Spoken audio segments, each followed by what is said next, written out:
Afternoon, Madam President. Delighted to see you up there today and to be back in the chamber today. I want to start by acknowledging the previous several speakers who spoke expertly on the subject matter before us, particularly Senator Fonfara and Senator Minor, who spoke at length about many of the same concerns that I have. And I'd venture a guess they actually know far more about the intricate details of our energy policy in Connecticut than I do. I've never served on the Energy Committee personally, but like the people watching today and everyone in this room, I pay for electricity. I've got electric heat in my home, and believe me, I pay very close attention when I get that bill each month, particularly in the winter when it approaches even $1,000 on occasion.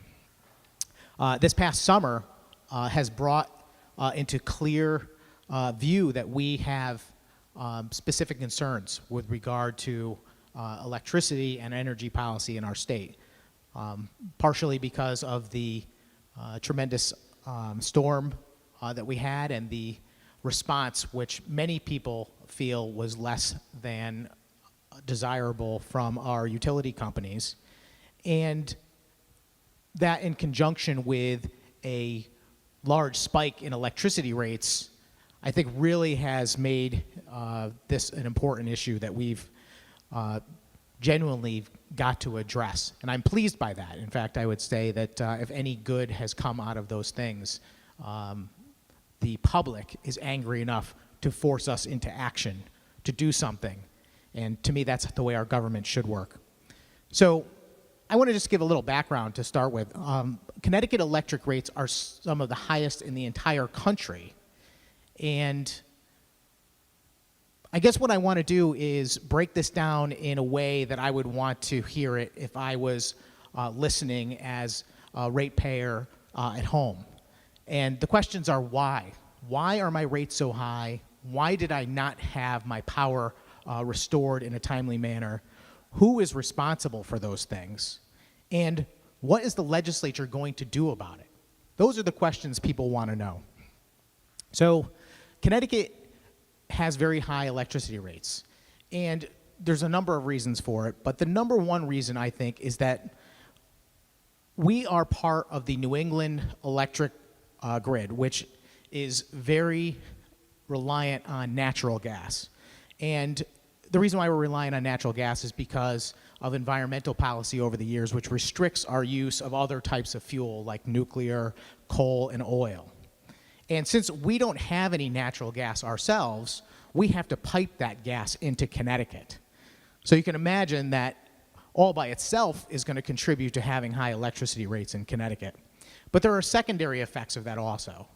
At certain times of the year, particularly in the winter when there is a large demand for natural gas for heating purposes, this means that there's not enough natural gas to go around or to go to our electric generation facilities.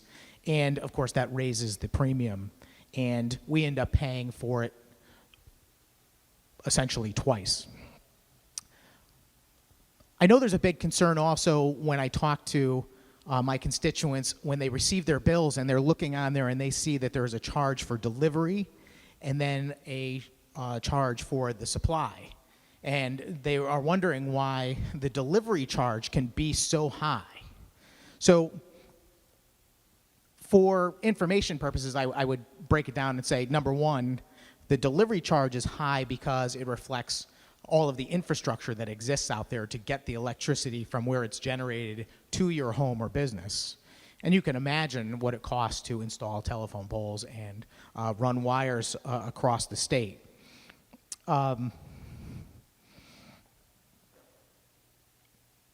You might also say that our electricity providers, Eversource and UI, are certainly not suffering. You can look at their value as corporations, and you can see that they are very profitable. And some folks might want to go after that as a source of retribution.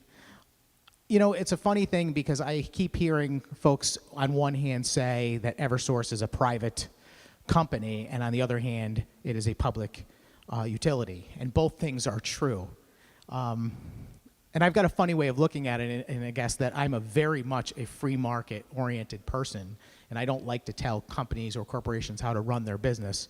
But at the same time, if you decide you're going to do business with the government, you've got to take whatever comes with that territory.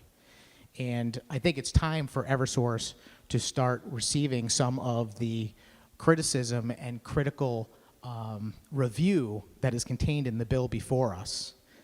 I want to just say one other thing in their defense, which is that many of my colleagues, especially in the House yesterday, brought up the fact that many of the municipal electric companies seem to do a very good job, and they do it for less money. They had a faster response during the storm, and their electricity rates are lower. And there's a lot of reasons for that. But the one reason I would really point out to say it's really unfair to criticize Eversource or UI in comparison to the town of Wallingford, for example, is that the town of Wallingford has many advantages that those companies do not.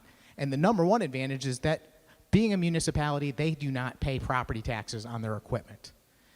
You can imagine what Eversource pays in property taxes to the towns that they locate their facilities in and vehicles and so forth, and as well as the items that they need to make repairs. Whereas the towns can stockpile materials and repair items at will without any concern over the property taxes. And the other thing is that Eversource is responsible for basically everything everywhere. They have situations where they've got to run 10 miles of poles and wire to get to one customer, which is really not the case in some of the smaller towns where they're kind of a defined location. That being said, I think that there is a significant difference in the cost of electricity between the town of Wallingford, say, and someone who's an Eversource customer one town over in Meriden or Cheshire. And that's not realistic, and it shouldn't be that way. So we've got to close that gap in for some reason. The other thing I would say, and I wish I knew a lot more about this. I didn't really even intend on speaking on this bill because I'm not an energy expert, but I voted on a number of these bills over the years, and I felt like each time I did, I made the right choice, and I feel even more like that today. And we'll get into those bills in just a moment. But the thing I would say is that on the bill, between the delivery and the supply two portions, there's an expectation that consumers have that the supply part is for the actual electricity that is being generated, and the delivery is what it costs to get to your home or business. And I always thought that was completely and utterly true, but it turns out it's not. There are a great many things that are showing up in that delivery side of the column, which I think really belong on the other side. Now, I don't know what the answer is to that, and I know that we're here in special session and that this bill really did not have the proper process and timeline necessary to generate a complete energy policy. But I'm hopeful that sometime when we come back, we really address this issue, because I believe consumers deserve to know where those charges are coming from. And I have a concern that the reason why many generation charges are showing up on the delivery side is really on purpose. The simple answer that I received was that when we go out to purchase certain types of renewable energy, we don't actually get that renewable energy and then sell it to the consumer at the same time as an electricity provider. It has to be sold back to the market first. And because of that, it ends up on the delivery side and not on the supply side. Well, to me, that's energy that's being purchased, and it belongs on the supply side. I wonder why it's gotten so out of hand in the way we look at the bill, that it doesn't truly identify what those charges are for the consumer. I think that's wrong and something that has to be addressed. There's a lot of other things that are driving up that delivery charge also. There's energy efficiency and weatherization programs that are being paid for in those amounts. There are the cost of covering customers that are low income, or they, for whatever reason, they can't afford to keep their energy flowing in the winter months. The rest of us pay for that by paying more in that delivery charge. There's the green bank, and there are procurements of offshore wind and solar farm energy sources. All of that ends up in the bill in some way. All of these things combine to give Connecticut some of the highest energy rates in the whole country. Not to mention the cost to maintain and upgrade, the transmission lines that we were speaking about earlier. And of course, that maintenance is critical. I asked someone how much of that bill really goes to maintaining the infrastructure necessary to deliver electricity. And I was told that it accounts for between 40 to 50% of the total cost of electric service across both portions of the bill. And I, as Senator Fonfara said, I don't know how we overcome that because trees are going to continue to grow, and it is, generally speaking, very cost prohibitive to bury electricity lines for any sort of distance. I guess we'll move on to, those are the reasons why the electricity costs so much. But who's responsible? And I think we can lay some of the blame at the feet of the energy companies that are making a pretty penny on the backs of consumers in Connecticut. But I wouldn't put the majority of the blame there. I would say it's more of a 75-25, and I would give them the 25% blame, and I would blame the Connecticut General Assembly for the other 75%. And the reason why is that over the last 10 years that I've been here, we have passed a great many bills that have contributed to the cost of electricity. I'm not going to go into great detail about all of them, but if you're the kind of person that wants to do some research and you want to find out exactly what policy is in Connecticut and how it's driving up the cost of electricity, I would refer to the following bills. The very first one would be Public Act 11-80. This was a bill that essentially reframed who was responsible for oversight of electricity delivery companies in Connecticut. You may have heard of PURA, which is the Public Utility Regulatory Authority, which is who does it today. But they do it almost as a bureaucratic body and not a body that has significant power to make decisions, because they essentially respond to another state agency, which is the Department of Environmental and Energy Policy in the state. And before 2011, they had a lot more autonomy and a lot more staff able to really look out for energy consumers. And I would suggest that it's something we might want to revisit in the future. There's Public Act 13-303, which expanded the amount of solar and wind purchases that we require Eversource and UI to make part of their portfolio. And obviously these sources of energy cost a lot more than gas or even cheaper types of energy.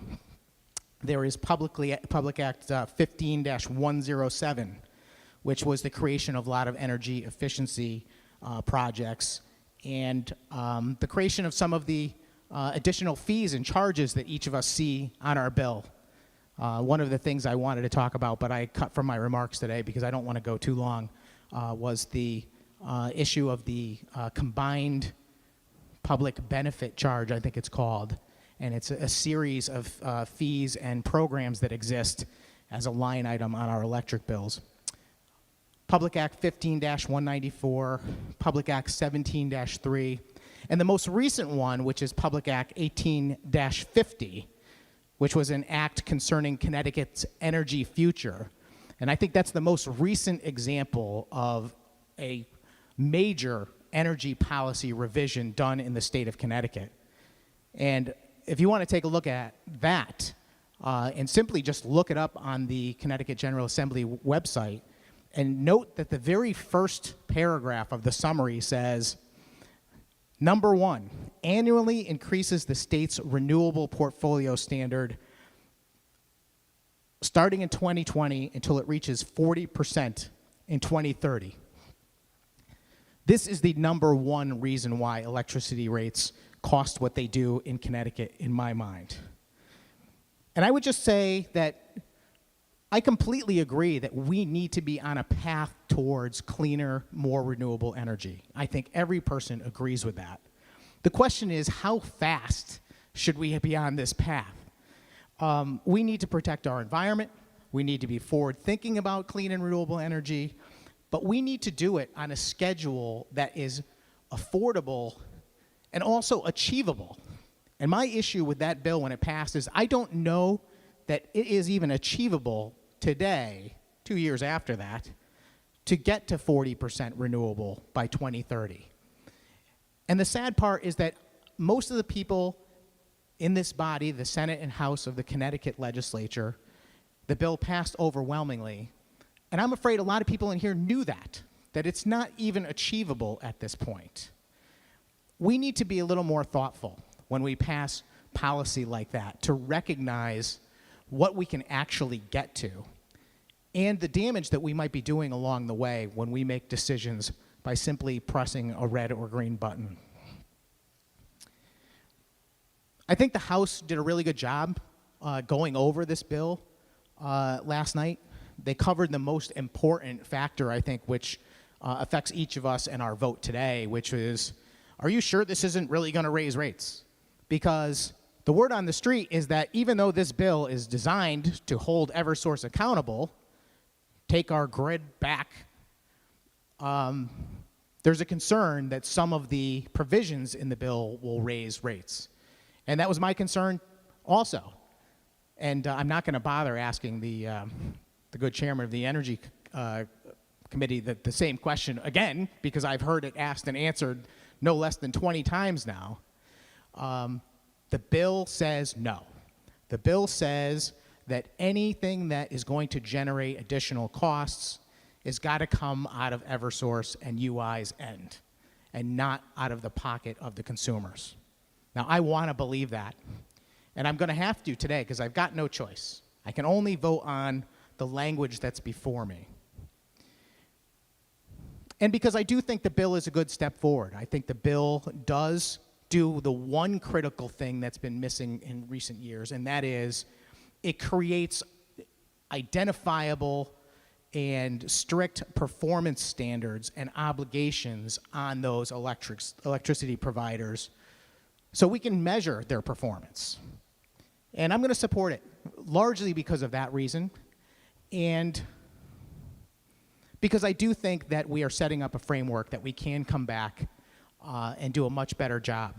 If I have a complaint about this bill is that it does tackle the storm response in a big way, but it fails on the other issue, which is what about electricity rates? A large portion of my district are senior citizens on fixed incomes. They cannot afford to pay any more electricity. They can't. And this past year has been brutal on the citizens of this state. A lot of people are struggling, and we've got to do everything in our power, we really do, to make sure that we make Connecticut a more affordable and attractive place for people to live, to work, to start and run a business, and to retire also. I'll just leave you with my couple of recommendations, which is when we come back for special session next year, let's look at what our renewable portfolio requirements are. I don't say we back off on trying to do things for a clean environment, but let's try and look at it in a way that we are being respectful of what we can actually accomplish and what we can do with our pocketbook as a state and with respect to the consumers that are actually paying for the electricity. And the other thing I would suggest doing is giving Pura a little more autonomy to do their job so that they can really be responsible and responsive in a way that they were designed to be.